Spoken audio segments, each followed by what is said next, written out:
검수완박 법안 심사를 두고 김호수 총장이 법사위 소위에 출석해서 검수완박 반대 의사를 분명히 밝혔습니다.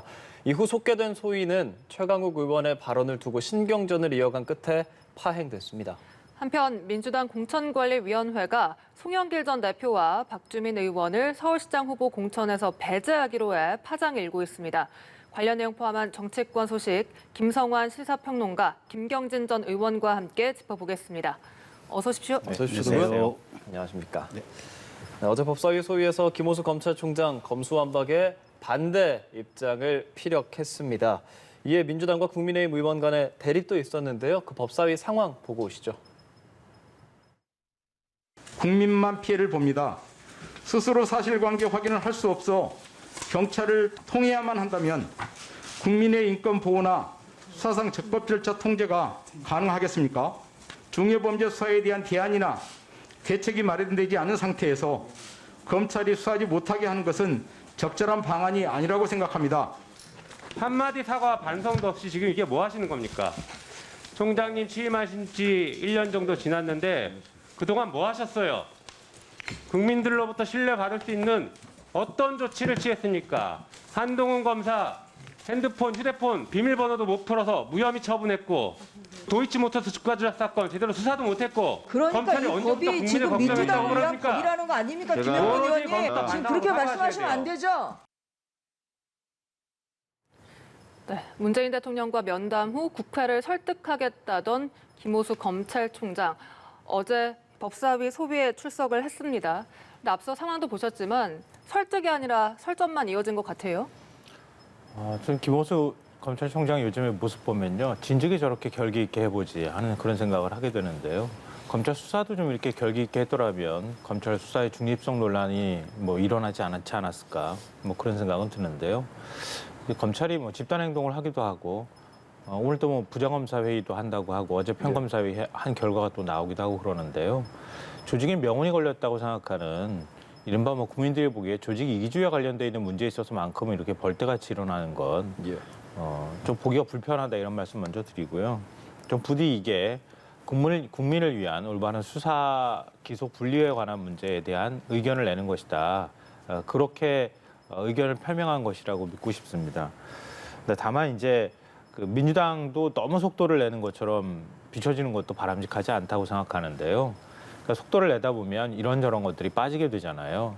근데 가장 특히 이제 중요한 부분은 과연 이제 수사 기소 분리라고 하는 게 국민들에게 어떤 이익이 돌아가는지 이런 부분에 대해서 국민들을 설득할 수 있어야 되거든요. 근데 그러기 위해서는 일종의 로드맵 같은 것도 좀 제시를 한다거나 그러니까 현재까지 유지해 왔던 형사사법 체계를 바꾸는 과정에 있어서 혼란이 발생하지 않을 수 있을 만한 어떤 대안 장치나 이런 것들에 대한 논의도 민주당이 한꺼번에 같이 꺼내놓고 얘기를 하면 좀 더 설득력이 있을 텐데 무조건 막 밀어붙이는 모양처럼 비춰지고 또 야당에선 반발하고 검찰은 저렇게 검찰총장까지 나와서 나오라 그래도 안 나오던 검찰총장이 스스로 와서 저렇게 안 된다 이렇게 반발하는 모습이 국민들께 좀 불편하게 비춰질 수 있다.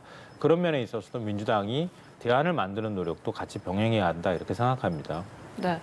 여야 간 고성과 충돌 그리고 검찰과 여당의 강대강 대치 당분간 이어질까요? 그렇죠. 민주당이 저걸 포기하지 않는 한은 그렇게 될 수밖에 없는 거고요. 저는 한마디로 지금 민주당이 추진하고 있는 저 검수완박 법안이 나라를 절단내는 법안이다 지금 이렇게 보고 있고요. 민주당 정부 들어와서 특히 추미애 장관, 박범계 장관 그분들이 뭐라 그랬습니까? 최소한 그 이전에는 정당 소속의 국회의원이나 정당 소속의 장관들이 왔어도 나는 이제 행정부 소속 공무원이 됐으니 정파와 상관없이 객관적이고 중립적으로 어떻게 보면 장관직을 수행하겠다. 최소한 말이라도 그렇게 하셨거든요. 근데 박범계 장관 같은 경우는 와서 뭐라 그랬습니까? 나는 민주당이라고 하는 당파성이 내 법무부 장관의 정체성보다 더 앞선다라고 공개적으로 얘기를 했거든요. 세상에 법무행정을 하면서 당파성을 앞세우는 법무부 장관이 어디 있습니까? 거기다가 2020년도에 사실은 검찰개혁이라고 하는 것을 민주당이 하면서 검경 그때 수사권 조정을 했었거든요. 그래서 이제 6대 범죄로 검찰 수사권을 제한을 하고 공수처를 만들었습니다. 그렇게 해서 법이 통과된 지 지금 2년 몇 개월이 됐고 법이 시행된 지는 한 1년 몇 개월 정도가 됐어요. 그러면 자 민주당의 추미애 박범계 장관 이후에 어떻게 보면 이 법무의 행정 또 검찰 수사의 현장의 모습들, 그다음에 2020년 제도개혁 이후에 또 어떻게 보면 법 집행의 현장의 모습들, 과연 과거보다 엄정해졌습니까? 재벌들의 부정부패 비리가 단 한 건이라도 잡혔습니까? 그전에 윤석열 총장이 있을 때는 그래도 삼성 바이오로직스라든지 여러 가지 어떻게 보면 이 국회의원이나 장관급 공직자에 대해서 수사 시도도 있었고 수사도 있었거든요, 실제로. 근데 추미애 박범계 이후에 또 2020년 제도 개선 이후에 단 한 건의 재벌에 대한 수사도 없었어요. 심지어는 남부지검 이 증권합수부에서 무슨 기동민 의원을 포함해가지고 여러 가지 민주당 의원들과 관련됐다고 하는 얘기들이 흘러나오니까 추미애 장관은 남부지검 증권합수부 자체를 아예 그냥 공중 분해를 시켜버렸습니다. 조직 자체를. 그래서 지금 이 민주당은 국가를 완전히 파괴하고 있고 사법 시스템을 파괴하고 있다. 저는 그렇게 보고 있고요. 이 부분은 입법을 끝까지 과연 강행을 할지 또 입법을 강행했을 때 문재인 대통령이 거부권 행사를 할지 안 할지로서는 저로서는 지금 예측할 수는 없겠지만 어쨌든 이 과정 자체 또 만약에 법안이 통과가 돼서 이게 실제로 시행이 된다면 이건 역사에서 길이길이 민주당을 심판할 수 있는 계기가 될 것이다. 저는 그렇게 보고 있습니다. 나라를 뒤흔드는 법안이라고도 평가를 해주셨어요. 근데 이 말씀 안 드릴 수가 없는데요. 네. 지금 검찰이 수사권 갖고 있는 게 6대 범죄잖아요. 6대 범죄 안에 경제사범 들어가잖아요. 재벌 수사 검찰이 해야 되는 거 아닙니까? 그러니까 경찰이 안 했다고 비판하시는 건 좀 앞뒤가 안 맞는 말씀이라는 생각이 들고요. 그래서 저는 이번 논의에 있어서 검경 수사권 조정이 마치 뭐 세상이 막 뒤집히는 것처럼 이렇게 하는 것도 좀 지나친 과정이라고 생각하거든요. 검경 수사권 조정은 수사 기소 분리는 사실 그 동안에 뭐 진영과 상관없이 뭐 지금 윤석열 당선인도 얘기했던 바가 있고요. 권성동 지금 원내대표도 얘기한 바 있다고 얘기하잖아요. 물론 세부적인 내용은 좀 차이가 있더라도 그러면 지향점은 지나치게 검찰이 권력이 비대화돼 있는 상황도 맞고 전 세계적으로 기소권, 수사권, 영장 청구권까지 다 갖고 있는 나라도 드물고 그러면 검찰의 권한을 어떻게 분산시킬 것이고 또 그게 국민들을 위해서 어떻게 형사사법 체계를 만들 것인가에 대한 논의로 진행이 된다면 그러면 기소수사 분리 그거에 대해서 큰 대의나 흐름에 대해서는 사실 이 의견을 하나로 모은 다음에 그 다음에 뭐 이른바 이제 수사권이 경찰로 넘어갈 경우에 나타날 수 있는 부작용이 뭔지 아니면 특수사청을 만들 건지 중대범죄수사청을 만드는 게 나은 것인지 이런 것에 논의를 해야 되는데 그게 아니라 마치 뭐 끝장나는 것처럼 이렇게 뭐 대립하는 정반대 어떤 대립되는 개념으로만 자꾸 접근하다 보니까 정치 논리가 들어가게 된다는 생각이 들거든요. 검경 수사권 조정할 때도 지금 국민의힘에서 극단적인 방식으로 반대했었고요. 공수처 설치할 때도 마찬가지였습니다. 또 공수처 설치할 때도 과연 이런 정도 기구를 만들어가지고 제 역할을 할 수 있겠느냐라고 하는 우려가 나왔거든요. 근데 무조건 반대하기 때문에 저 정도 기구밖에 못 만들어 온 거예요. 제가 볼 땐 저거보다 좀 더 큰 기구로 만들었으면 제 역할을 더 할 수 있었을 거라고 생각하거든요. 또 그런 것처럼 이것 아니니까 상대방이 가져갈 수 없게 정반대 입장만 취한다. 이거는 저는 바른 태도라고 생각하진 않아요.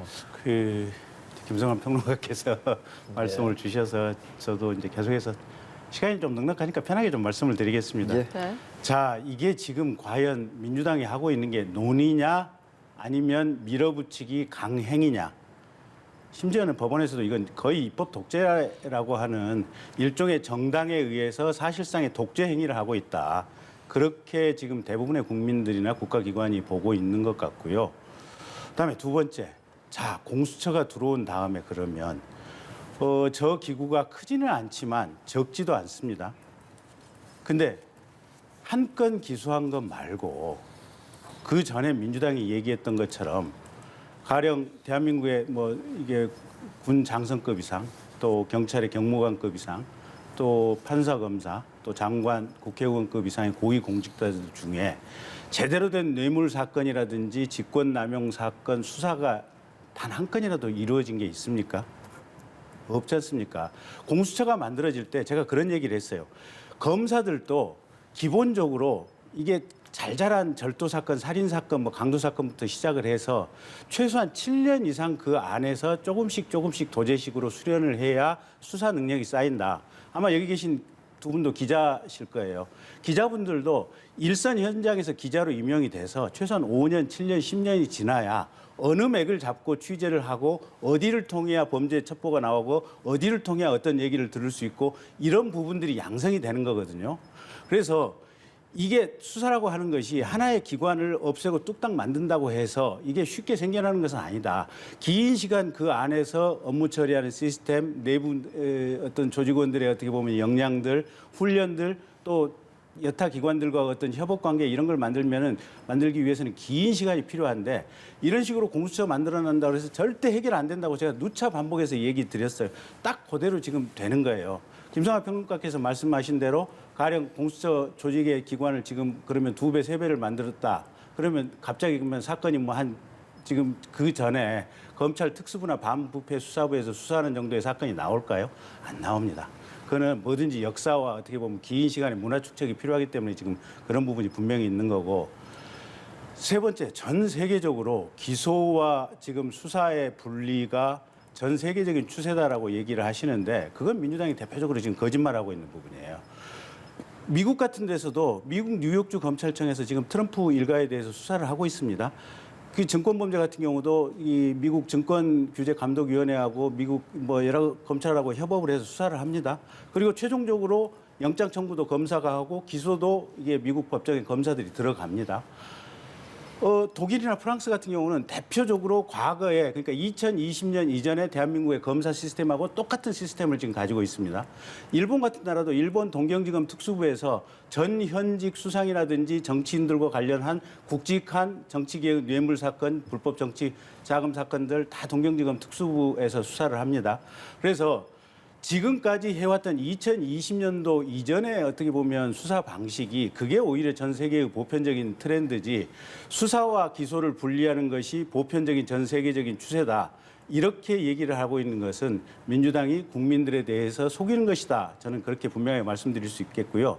얼마 전에 중앙일보에 기사가 하나 올라왔더라고요. 그러니까 아마 한인 교포 2세나 3세쯤 되시는 분인 것 같은데 미국의 어느 특정 뉴욕인가 어느 특정 지역의 법원장을 하셨던 분의 어떻게 보면 인터뷰 기사인 것 같아요. 근데 그분 기사를 읽어보면 검찰 수사를 미국의 어떤 사법 시스템에서 배제한다. 그건 생각할 수도 없는 것이다.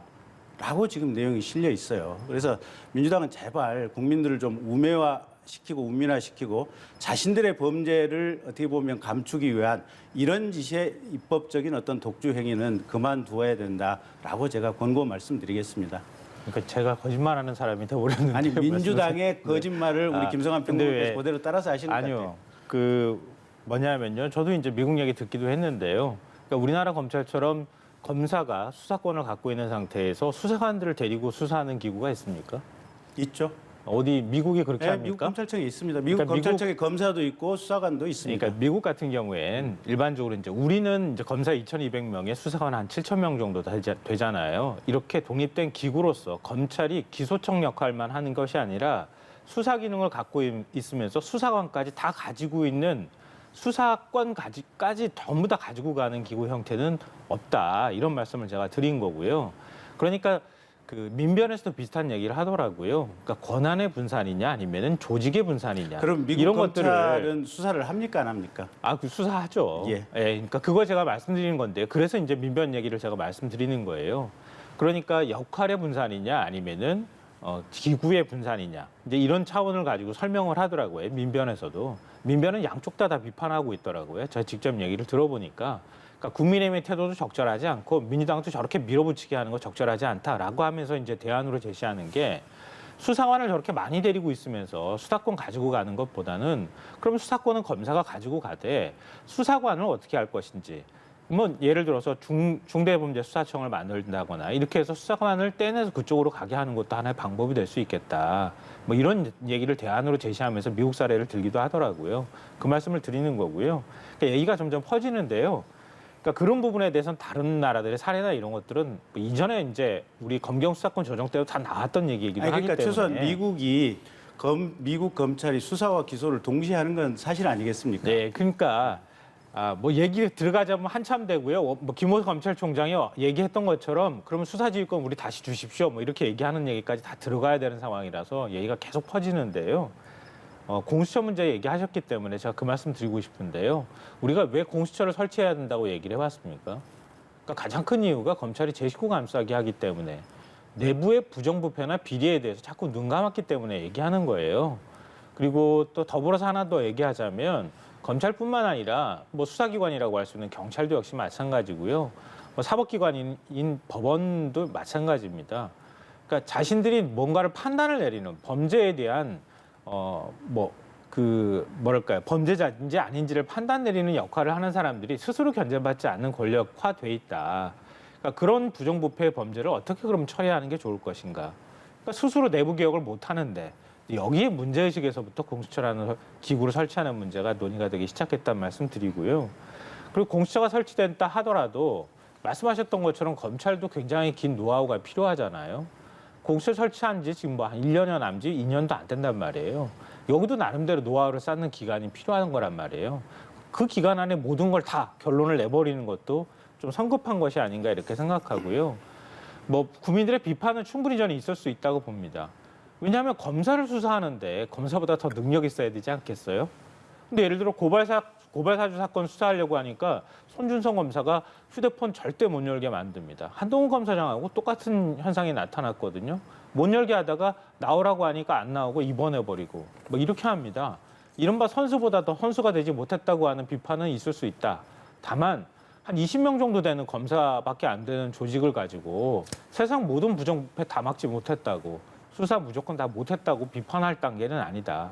이런 말씀 드리고요. 민주당이 세 번째로 하나 더 말씀드리면 지금 이렇게 검경 수사권 조정 검찰 수사 기소권 얘기를 들고 나와서 이렇게 속도전을 펼쳐야 되겠다고 하는 뭐 이른바 절박감이든 좀 다급함이든 뭔가 얘기를 꺼낸 이유가 뭐겠습니까? 윤석열 당선인이 그동안에 민주당이 굉장히 힘들게 그나마 그래도 검찰 개혁을 하겠다고 여기까지 왔는데 그 다시 원점으로 되돌리겠다고 하는 공약들을 얘기하고 있는 거잖아요.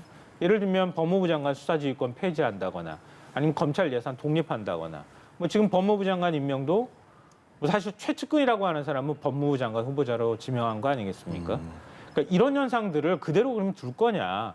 이거는 오히려 지금까지 해왔던 거를 다시 거슬러 가는 것이니까 이걸 막을 방법이 뭐냐? 이런 차원에서 문제의식에서 시작된 거라면 만약에 이런 논의를 지금 이제 의회는 민주당이 다수당을 점하고 있는 거 아닙니까? 민주당이 이걸 추진하는 거를 그러면은 정 문제의식을 갖고 속도 조절을 해야 한다고 하면은 윤 당선인도 나도 그거 그러면 성급하게 밀어붙이지 않겠다. 이렇게 하면서 민주당의 출구를 마련해 줄 수 있는 것도 하나의 방법이 될 수 있지 않겠습니까? 다시 이제 제가 말씀을 드리면 그거 역시 민주당이 국민들에게 거짓말을 하는 내용이죠. 그러니까 검찰이 수사를 함에 있어서 가령 압수수색을 한다 또는 누구를 체포한다, 누구를 구속한다. 정치 권력 출신인 법무부 장관이나 대통령이 이걸 통제해야 되겠습니까? 아니면 사법부인 형사법관이 이 검사의 압수수색영장이나 체포영장이나 구속영장을 통제해야겠습니까? 윤석열 대통령 당선인의 생각은 뭐냐면 갑자기 그전에 수사지휘권을 행사 안 하는 것이 관례였다가 세상에 민주당 정부, 문재인 정부가 들어오니까 정치 권력이 형사사건 처리에 대해서 통제를 하기 시작하더라. 그러면서 사건이 왜곡됐다. 그래서 나는 대통령이 되더라도 나나 혹은 내가 임명한 법무부 장관부터는 누가 뭐라 그래도 정치인 반열에 들어가는 거거든요. 정치를 통해서 사법의 통제를 잃지 안 하겠다. 대신 검찰이 하고 있는 부분은 법관에 의해서 판사에 의해서 통제를 받도록 하겠다라고 하는 것이 윤석열 당선인의 특징이 공약사항이고 그와 같이 당당한 얘기를 하는데 이게 무슨 개악인 것처럼 지금 민주당이 지금 현재 국민들에 대해서 선전전을 펼치고 있거든요. 이 같은 거짓 선전이 어디 있습니까? 그다음에 아까 지금 김성환 평론가께서 말씀 주신 부분 중에 자 공수처도 긴 시간에 어떻게 보면 훈련 시간이 필요하다. 그러면 좋습니다. 긴 시간이 필요할 수도 있습니다. 그래서 윤석열 당선인도 그랬고 지금 김호수 검찰총장도 그렇고 자 2020년에 검찰개혁, 검경수사권 조정, 공수처 설립이라고 하는 것이 검찰 입장으로 보면 딱히 마음에 들지는 않지만 그래도 이미 입법적으로 한번 제도가 만들어졌으니 이 제도가 안착되는 시간을 길게 좀 두고 보자. 그리고 윤석열 후보 시절에 이렇게 얘기했습니다. 이미 제도는 바뀌었다. 그러면 이 제도가 최선을 다해서 잘 안착할 수 있도록 도와주는 것이 대통령 당선인으로서 내 입장이다. 또 대통령 후보로서 내 입장이다. 누누이 반복적으로 얘기를 했거든요. 근데 갑자기 그냥 2년 만에 2020년의 개혁에 대한 평가, 또 지금 현재 이 사법 시스템이나 뭐 이게 어떻게 돌아가고 있는지에 대한 어떤 분석 이런 것도 없이 갑자기 그냥 모든 것을 한순간에 다 바꿔버리겠다. 지금 이렇게 하고 있는 거 아니겠습니까? 이게 그래서 지금 대부분 이게 입법 쿠데타다. 뭐 이 정도의 이제 어떤 평가를 하고 있는 거죠. 그러니까 민주당이 속도를 좀 빨리 내고 있다고 하는 것에 대해서는 여러분들이 공감하실 거라고 생각하는데요. 수사 기소 분리 문제는 뭐 제시되지 않은 걸 갑자기 꺼낸 건 아니잖아요.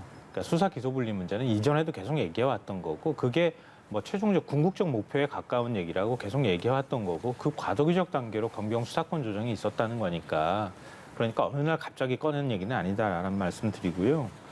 만약에 말씀하셨던 것처럼 정치 권력이 뭐 예를 들어서 법무부 장관 수사지휘권 뭐 발동을 통해서 뭐 청와대의 뜻이든 대통령의 뜻이 반영되는 검찰의 어떤 수사를 왜곡시키는 그런 의도라고 판단하신다면, 그걸 이제 정상화시키거나 바로 잡아야 된다고 느끼셨다면 저는 한동훈 후보자 지명하면 안 됐었다고 생각해요. 그렇지 않겠습니까? 최대한 나와 관계없는 사람을 임명하려고 했었을 거예요. 법무부 장관에. 한동훈 후보자, 물론 뭐 한동훈 후보자가 국무위원이 되면 쓴소리도 할 거다 뭐 이런 얘기도 혹자는 얘기를 하더라고요. 그러니까 오히려 더 좋은 영향을 미치지 않겠느냐라는 논리를 얘기하기도 하던데, 한동훈 후보자만큼 윤석열 당선인을 잘하는 사람도 드물잖아요. 뭐 이심전심이라고 얘기할 수 있을 텐데 한동훈 후보자가 정말 공정하게 법무행정을 할 수 있을까요? 그런 의심을 사고 있는 거 아닙니까?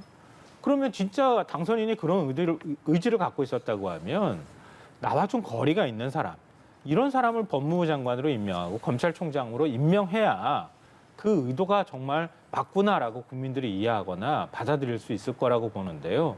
처음부터 그러지 않았어요. 그러니까 그런 의도라고 하는 것은 저는 뭐 개인적으로 동의하기 어렵다 이런 말씀 드리고요. 공수처가 검찰 비리에 대해서 사건을 얼마나 이첩받았는지 모르겠어요. 사건 이첩 조항 지금 없애야 된다고 당선인이 얘기하고 있잖아요.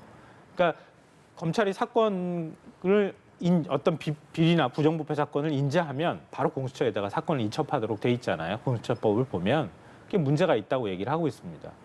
근데 이 조항 들어가고 법이 통과되고 나니까 검찰이 제일 먼저 보였던 반응이 뭐였습니까? 우리 이첩 못하겠다는 거였어요. 검사들의 비리 적발이 되더라도 우리가 다 판단해보고 이렇게 기소할 만한 사안 정도까지 가면 그 다음에 이첩하겠다고 얘기했어요. 제가 알기로는 내규까지 바꾼 거로 알고 있어요. 그럼 뭐하러 바꿉니까? 그러니까 그런 현상이 나타난다는 거예요. 그러니까 검찰이라고 하는 굉장히 큰 조직하고 공수처라고 하는 순천지청밖에 안 되는 조직하고 싸우다 보니까 검찰이 우리가 다 판단하고 당신들한테 넘겨줄게, 이런 식의 태도들이 나온다는 거예요. 힘의 균형도 맞지 않고요. 근데 그것마저도 이첩 조항도 없애야겠다고 얘기를 하고 있는 거 아닙니까? 그러니까 공수처 없애겠다는 거나 마찬가지인데요. 뭐 공수처를 존재의 필요성에 대해서는 인식이 다를 수는 있겠으나 검찰 내부의 부정부패나 비리, 뭐 수사가 공정하게 이루어진다고 하는 것에 대해서 얼마나 자정 능력과 얼마나 절제 있게 그동안에 검찰이 행동했는가, 내부 비리에 대해서 이른바 접대 향응비 쪼개기 하거나, 그거 누가 했습니까? 지금 윤석열 당선인 때 했던 거잖아요. 그런 일 하지 않고 엄정하게 처리한다고 하는 거 보여줬더라면, 그랬더라면 공수처 조직 이제 필요 없지 않겠습니까?라고 하는 얘기가 저절로 국민 사회에서 나오지 않겠습니까? 근데 저는 아직 그 정도의 준비가 안 돼 있다고 봐요, 검찰이. 이제 두 가지 논점을 얘기하셨는데 앵커분들이 할 일이 없다. 일단 한동훈 얘기 하나 이제 논점으로 하나 얘기를 하셨고요. 그다음에 이제 공수처의 검찰 수사 뭐 이제 그 부분과 관련된 얘기를 하셨는데, 일단 두 번째 논점부터 먼저 말씀드릴게요. 그 부분은 김성환 평론가께서 잘못 알고 계시는 거예요. 그러니까 일단 지금 현재도 검찰에 대해서, 검사나 검찰 직원에 대해서 사건이 경찰이나 검찰에 접수가 되면 일단 무조건 공수처로 넘어갑니다. 넘어가는데 지난번에 논란이 됐던 건 뭐냐면, 공수처에서 자신들의 수사 능력이 좀 부족하니 검찰로 사건을 다시 보내서 니들이 수사를 하고 사건이 무르익으면 우리한테 그걸 의무적으로 다시 보내라고 했을 때, 그때 검찰이 뭐라 그랬냐면, 아니 니들이 그냥 받고 계속해서 끝까지 수사를 하고 니들이 기소를 하든지 말든지 마음대로 하고, 대신 만약에 니들이 수사를 직접 안 하고 우리한테 수사를 시킨 다음에 그걸 다시 넘겨라고 하는 그런 요구를 한다면 우리 그건 못 받겠다. 그렇게 해서 우리 1차 한 번 넘겼다가 니들이 다시 수사하라고 우리한테 넘긴 거는 그건 우리가 알아서 하겠다. 이제 그 부분이어서 그 부분은 김성환 평론가께서 조금 이제 사실 아니요, 아니, 좀 들어보세요. 이제 긴 시간 말씀하셨으니까. 제가 말씀드린 건 그 전 얘기를 말씀드린 그러니까 거예요. 일단 말씀드리고 네네. 아마 김성환 평론가께서 얘기를 하시려고 하는 것은 아마 사건 공직자에 대한 범죄 첩보가 들어왔을 때 공수처에 우선 보고를 하고 공수처가 사건을 원하면 우리한테 넘겨라고 할 수 있는 이 조항과 관련해서 윤석열 당선인이 이 부분은 좀 문제가 있으니 각각 협의를 통해서 하도록 하자라고 하는 그런 의견을 제시했던 부분이에요. 그래서 그 부분 착각하신 것 같아서 제가 조금 사실관계를 좀 바로 잡아드리고요. 한동훈 장관 지명자와 관련해가지고는 참 민주당이 후한무치하게 그지없어요. 자, 일단 봐보십시오. 그 채널A 이동재 기자 사건의 공범이라고 해서 지금 한동훈 검사장에 대해서 수사가 시작됐던 거 아니겠습니까? 근데 채널A, 이게 주범은 채널A 이동재 기자고 이동재 기자의 범행을 도와준 사람이 한동훈 검사장이다. 이래서 지금 수사가 시작됐던 게 내용이에요, 보면. 근데 채널A 이동재 기자는 어떻게 됐습니까? 1심에서 무죄 받았지 않습니까? 물론 항소심 대법원에서 유죄로 바뀔 가능성이 없지는 않지만 주범이라고 하는 사람도 무죄를 받았어요. 그리고 채널A 이동재 기자하고 한동훈 검사장 사이에 서로 간에 오고 갔던 대화 내용은 MP3 파일로 전 국민에게 다 풀렸어요. 녹취록도 나왔어요. 전 국민이나 이 자리에 앉아 계신 앵커분들, 기자분들 그 내용 다 들었어요. 그 내용을 듣고 이게 과연 한동훈 검사장이 이동재 기자의 내용에 동조하고 도와주겠다고 하는 공범의 어떤 대화 내용인지 아니면 그냥 기자와 검사장 사이에 취재와 취재원 사이에 주고받은 통상적인 대화인지 전 국민이 이미 그때 평가가 끝났어요. 그런 상황적인 맥락 속에 있기 때문에 문재인 대통령이 임명했던 서울중앙지검의 검사나 부장검사가 무려 12번이나 한동훈 검사는 뭐라고 얘기해도 이거 무혐의입니다. 이거 죄 안 됩니다라고 결재를 가지고 올라갔었던 거 아니에요. 근데 박범계 장관, 추미애 장관 있을 때 무려 11번을 이게 더 수사해봐, 더 수사해봐, 더 밑에 검사는 더 수사할 거 없는데 이거 무혐의인데요, 무혐의인데요, 무혐의인데요. 그래도 더 해봐. 안 되는데요. 그냥 대통령 선거 끝날 때까지 사건 가지고라도 있어봐. 지금 그랬던 거 아니에요, 보면. 문재인 정부의 법무부 장관들이 그렇게 사건 구조를 왜곡시키고 나서 대선이 끝나고 나서 비로소 12번째 만에 담당 검사가 무혐의 결재를 받아냈던 거 아니에요, 보면. 그런 상황적인 맥락 속에서 자, 추미애 장관이 한동훈 장관에게 한동훈 검사장에 대해서 인사를 어떻게 했습니까? 대검 반부패 부장하던 사람을 부산고검 차장으로 보냈어요. 그러다가 진천에 법무연수원으로 보냈어요. 그러다가 용인에 또 법무연수원 분원으로 보냈어요. 검사장 하는 사람을 1년 3개월 동안에 임지를 4번 바꿨어요. 그냥 공기톨처럼 이렇게 틱틱틱틱 튕겨서 날려보냈어요. 그런 식의 인사권을 오남용하면서 탄압을 했던 대상이 한동훈 검사장입니다. 민주당이 그런 식으로 사람을 가지고 놀아놓고 자, 그러면 한동훈 검사의 적극적인 능력에 대해서 얘기를 해볼게요. 이분 법무부 검찰국 검사를 했었어요. 대검 기획조정과장을 했어요. 대검의 기획조정과장은 뭐냐면 여기 방송국에도 아마 기획조정실이 있을 거예요. 전체 검찰 전체를 둘러보고 이걸 어떻게 운영할 것인지 우리 조직이나 기관의 미래는 어떻게 설계해야 될 것인지 이 부분과 관련된 실무과장을 했었던 사람이에요. 그러니까 윤석열 당선인 말대로 법무부 장관으로서 법무행정을 하는데 능력이 부족함이 없다. 그리고 민주당 정부 문재인 정권에서 한동훈 검사장에 대해서 탄압을 거듭했던 사람이다. 그리고 이미 평검사가 이 담당 검사가 12번에 걸쳐서 무혐의 상신을 한 끝에 무혐의를 받아낸 이런 상황인데 이 사람을 법무부 장관으로 임명한 것이 우리가 실컷 뺨을 때렸는데 뺨 때린 피해자가 법무부 장관이 돼서는 절대 안 된다라고 하는 그 논리하고 똑같은 거예요. 세상에 그런 후한무치한 논리가 어디 있습니까? 저는 민주당이 하고 있는 얘기를 들어보면 기가 막혀요. 네, 그렇습니다. 그 공수처 관련되는 부분은 좀 이따 다시 말씀드리고요. 네. 그 녹취록 말씀하셨잖아요. 녹취록 누가 공개했습니까? 한동훈 검사장이 공개한 겁니다. 사건 피의자라고 하는 사람이 공개한 녹취록이라는 말씀 드리고요. 이동재 기자 무대 났다고 말씀하셨잖아요. 이동재 기자 휴대폰하고 노트북 검찰이 확보했습니까? 검찰이 그 열어봤습니까? 열어보기도 전에 다 지워버렸습니다. 깡통이었습니다. 그래서 한동훈 검사장의 휴대폰이 중요했다고 얘기했던 겁니다. 근데 본인이 특수부 검사, 특수통이라고 불리는 검사인데 자기 휴대폰 안 열어줍니다. 비밀번호 안 가르쳐줘요. 변호인 대동해가지고 포렌식 할 때 옆에 이건 열면 안 됩니다. 이런 거 서로 합의해가면서도 충분히 볼 수 있었어요. 근데 난 절대 안 열어준다고 비밀번호 안 가르쳐줬어요. 뭐가 증거가 있습니까? 검찰이 수사를 부실하게 한 거죠. 그 왜 증거를 확보하지 못하면.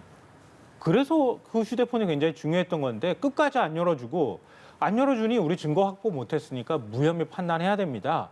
계속 그렇게 얘기했다는 거 아니에요. 그래서 지금까지 문제가 되고 있다. 이 말씀 드리고요.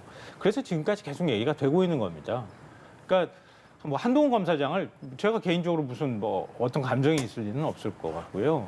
그러니까 수사에 대한 절차적 문제나 이런 것들에 대한 것이 의심받고 있는 상황이다. 제가 거기에 이런 관련해서 말씀 딱 드리고요. 한마디만 더 드릴게요. 이제 이동재 기자가 기소가 되고 재판을 받았던 범죄 사실은 뭐냐면 교도소의 안에 있는 이모 씨란 분을 협박을 했다는 거예요. 뭐면 유시민 전 장관과 관련된 범죄 사실 내용이 있으면 너 사실대로 그 정보를 기자인 나한테 주는 게 좋겠다.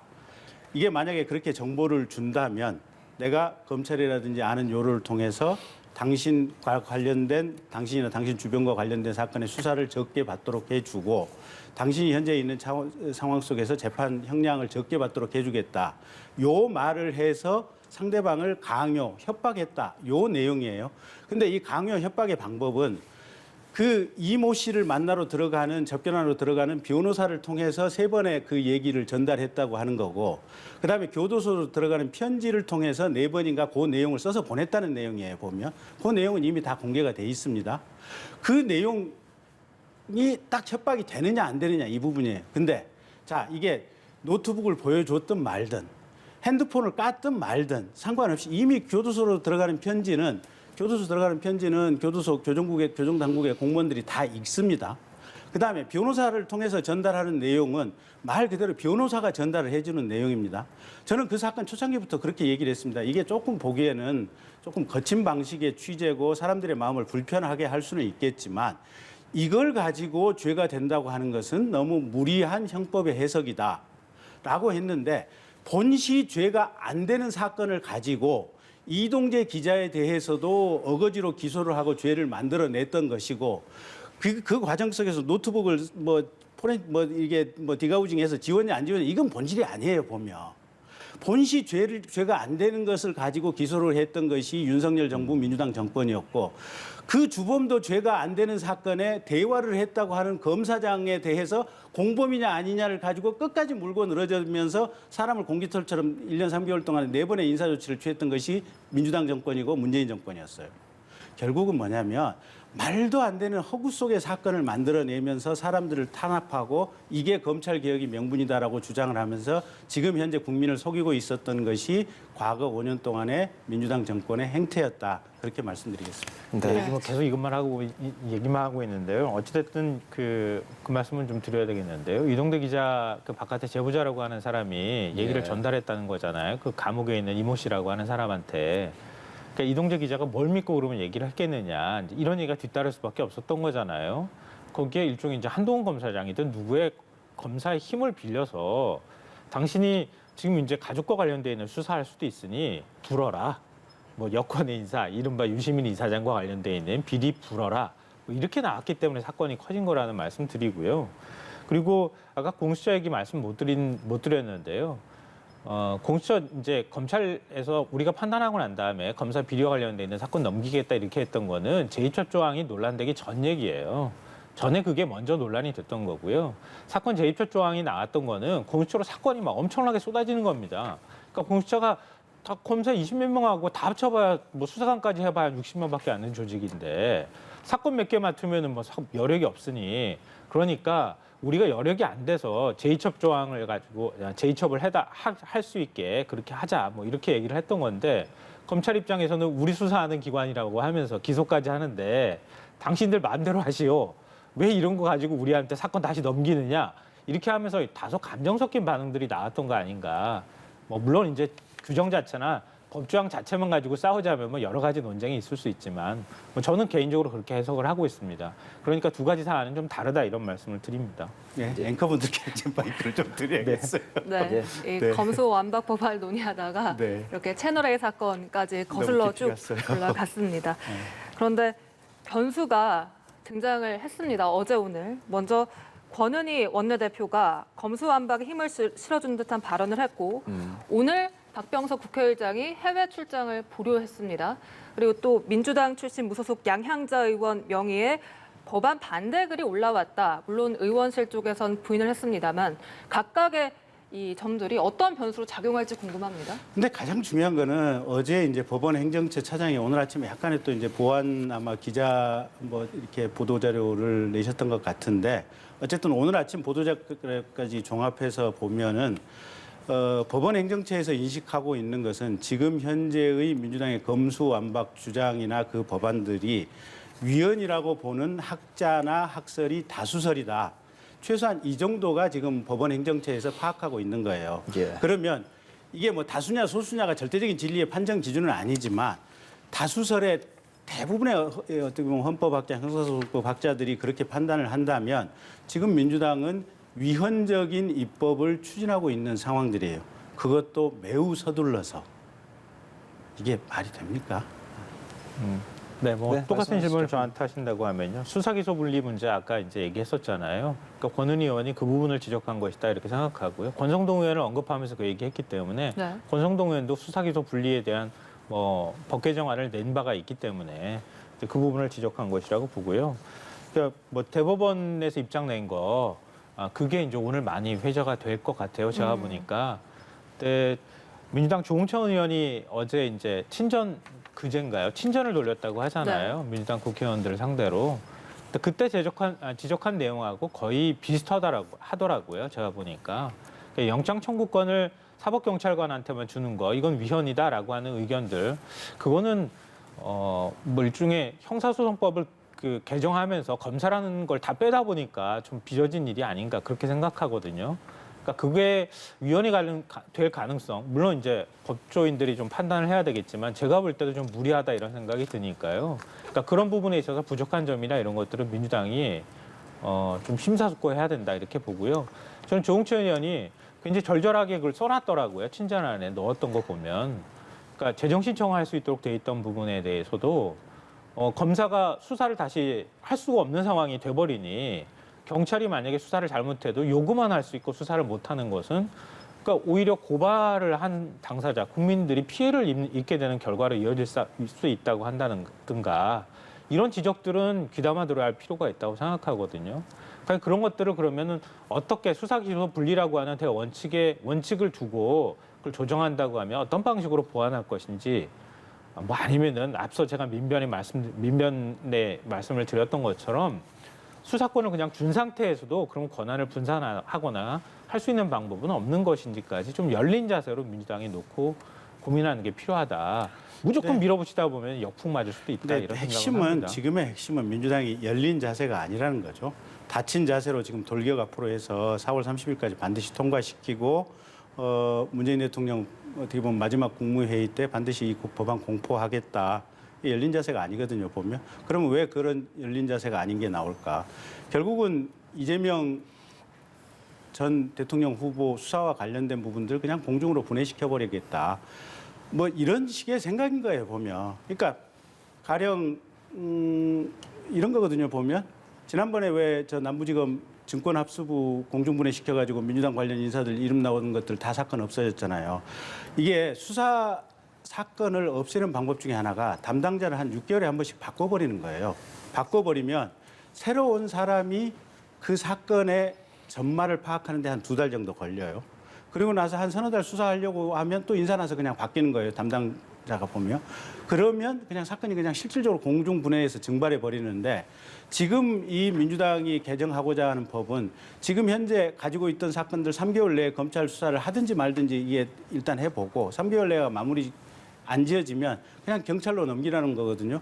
그러면 거기서 또 사건이 최소한 내기 뭐 6개월 이상 걸리거든요. 또 인사 담당자 바뀌고 이러면 실질적으로 사건 수사를 불가능하게 만들기 위한 그 획책이 지금 현재 민주당이 하고 있는 그런 방식이다. 저는 이렇게 보고 있고요. 민주당이 지금 이렇게 하고 있는 행태들은 아마 역사의 심판을 영구히 언젠가는 이게 받을 것이다. 저는 그렇게 보고 있습니다. 역사적 심판까지 말씀하시는 건 좀 과한 표현인 것 같고요. 경찰이 수사하면 이재명 사인검은 봐줍니까? 아니, 윤석열 정부에서 경찰이 수사하면 이재명 상임고문 봐주는 겁니까? 그러니까 제가 검찰이 수사하면 안 봐주고요. 답변을 드릴까요? 아니, 그러니까 제가 일단 그 질문에 네네, 답변을 드릴게요. 말씀하십시오. 자, 아까 얘기했던 대로 검찰 내부에서도 항상 정파적으로 결탁해서 자기의 인사 이익을 챙기고자 하는 검사들이 있었어요.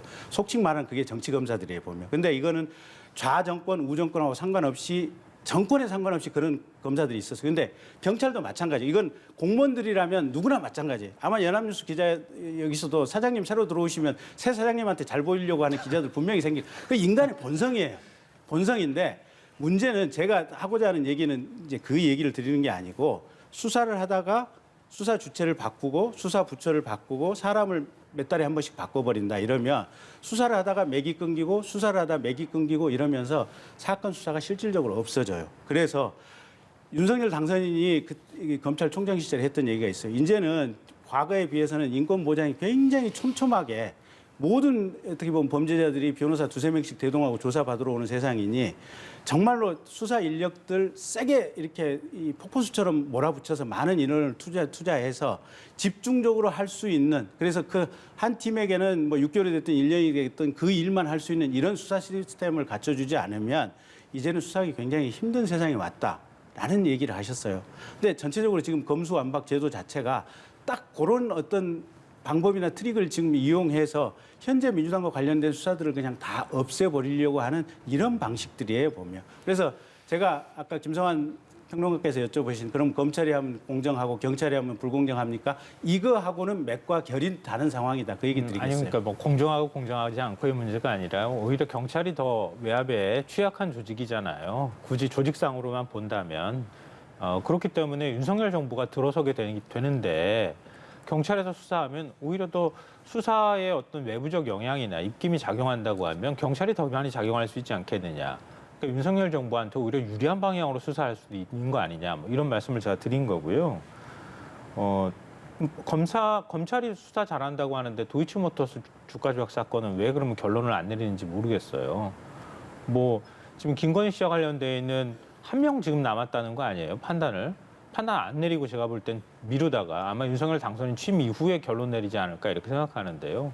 그 숱한 정황 증거와 이런 것들 검찰 스스로가 범죄 일람표까지 다 뭐 지금 공개된 상황인데 그걸 어떻게 다 부정할 수 있을까 그런 생각 좀 하게 돼요. 그러니까 글쎄요, 뭐 검찰 안에도 올곧은 검찰도 있을 거고요, 정치 검찰도 검사들도 있을 거고 아마 그럴 겁니다. 그러니까 우리가 그 안에 세부적인 내용으로 들어가게 되면 사실 아무것도 못하는 상황으로 가는 거 아닌가 이렇게 생각하는데요. 그러니까 민주당이 지금 추진하고 있는 것도 뭐 정치도 마찬가지지만 어찌 보면 상대적인 개념이잖아요. 그러니까 앞서도 말씀드렸던 것처럼 당선인이 검찰총장 출신인데 검찰을 누구보다 잘하는데 오히려 그러면은 더 지금 한동훈 검사장을 뭐 법무부 장관 후보자로 지명하는 것을 봐도 그렇고 검찰을 더 장악하지 않을까라고 하는 의심은 어찌 보면 자연스러운 의심이라고 저는 생각을 하거든요. 그러니까 그렇기 때문에 제가 한동훈 검사장을 법무부 장관 후보자로 지명하지 말았어야 한다 이런 말씀을 드린 건데요. 그러니까 그런 우려가 있다는 것도 역으로 또 이해할 필요도 있다. 그러니까 한쪽에서 우려를 갖고 있는 것만 가지고 무조건 그거는 나쁜 것이고 악이야 이렇게 규정하기보다는 지금 선악이 어디 있습니까?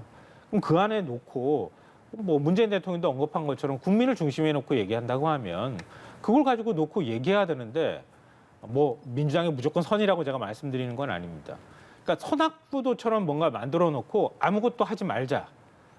선의 편에 설 거냐 악의 편에 설 거냐 이렇게 얘기해버리고 규정해버리면 아무것도 바꾸지 못하는 거죠. 좀 논쟁이 그런 방식으로 가는 건 좀 바람직하지 않다고 봅니다. 제가 다시 한번 이제 말씀드릴게요.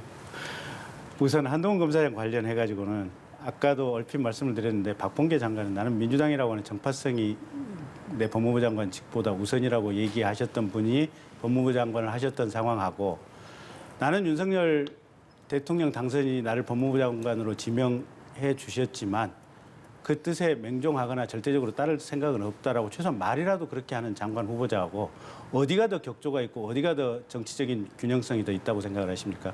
그 질문 하나 던져드리고 싶고 두 번째 경찰이 외압에도 취합하다. 그 부분에 대해서는 경찰분들마다 또 생각이 다를 수 있으니 거기에 대해서 직접적인 답변은 안 드리겠어요. 그런데 최근에 형사사건 재판을 많이 하시는 형사법관이나 또 심지어는 경찰 내부에서도 법리가 굉장히 복잡하게 얽혀 있는 민사적인 어떤 법리 분석이 필요한 형사사건들, 배임, 횡령, 뭐 여러 가지 뭐 무슨 증권 관련 범죄들이란 이런 부분들은 사실은 아직은 경찰이 조금 숙달이 덜 돼 있다. 그런 부분들은 기존에 검찰에서 거의 전담해서 해왔던 부분이기 때문에 지금 현재 경찰에서 우리가 할 수 있는 상황은 아니다라고 하는 의견들도 꽤나 있어요. 그런 상황적인 맥락 때문에 2020년 형사사건 조정을 한 이후에 지금 형사사건이 법원에 기소되는 사건이 많이 줄었다는 거예요. 보면 형사법관들 얘기를 들어보면. 지금 그런 상황적인 맥락 속에 있다 얘기 드리겠고요. 김건희 씨 관련해가지고는 그 현장에서 지금 주가 조작을 실행하고 속칭 말하는 직접 참여한 선수들은 구속돼 있거나 최소한 기소가 돼 있어요. 근데 돈을 투자하거나 돈을 맡겼던 또는 일임 매매를 했던 전주라고 하는 사람들, 이 사건은 대체로 한 지금 검찰이 파악한 바에 의하면 한 700억 대 정도의 어떻게 보면 주가 조작 자금이 총액으로 들어갔는데 김건희 씨가 맡겼던 통장은 제가 지금 기억이 조금 불분명한데 아마 대략 한 30억 정도 됐었던 것 같고 여기는 전주예요. 근데 전주는 단 한 명도 입건이 되거나 지금 기소된 바가 없어요. 물론 이제 전주라고 해서 거기에 뭐 가담을 아니라고 하는 무슨 명확하게 끊을 건 아니지만 현재 상황이 그런데 어제 민주당 김용민 의원이 나와가지고 마치 도이치모터스와 관련해서 김건희 씨 혐의가 그냥 당연히 인정되는 것처럼 그리고 검찰이 수사를 안 한 것처럼 얘기를 하는 것은 과잉된 말씀이다라는 얘기까지만 드릴게요. 예, 오늘 검수완박 열띤 토론해 주셨는데 저희가 시간이 허락치 않아서 여기까지 말씀 듣도록 하겠습니다. 지금까지 김성환 시사평론가, 김경진 전 의원과 말씀 나눴습니다. 고맙습니다. 고맙습니다.